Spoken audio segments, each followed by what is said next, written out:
नमस्कार, जय महाराष्ट्र. मी आता आहे घोडबंदर हायवेला आणि हायवेवरतून जात असताना जो नवीन ब्रिज बनला आहे त्याच्यावरती मी थांबलो आहे काही सांगण्यासाठी तुम्हाला.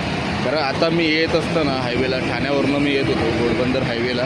एक कपल ॲक्टिवा गाडीवरतून चालली होती. त्यांच्या आतमध्ये त्यांचं आपसामध्ये काहीतरी भांडणं चालू होते. जोरजोरात ते बाईकवरती बसूनच भांडत होते आणि गाडी खूप स्पीडमध्ये होती.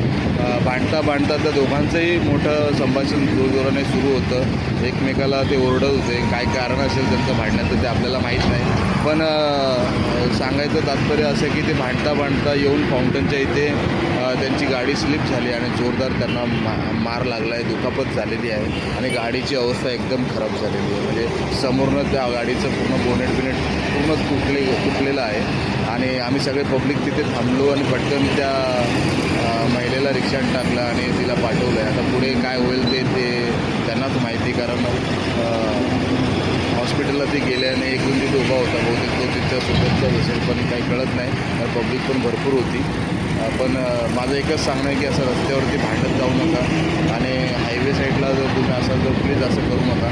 कारण प्रत्येकाच्या घरी कोण ना कोण वाट बघणारा असतो. त्यांच्याही घरी कोण ना कोण वाट बघणारा असेल.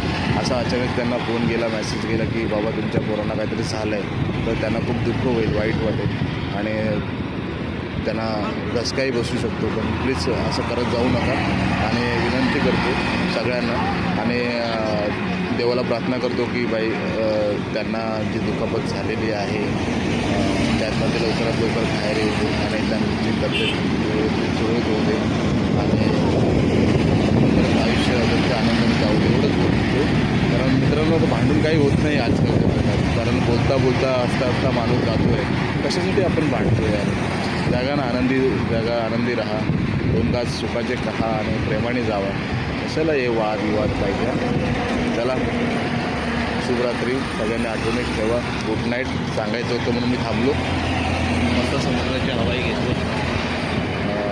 तरी मी पण सावकाश जातो घरी. माझ्याही घरी माझी फॅमिली वाढत. Good night. जय हिंद.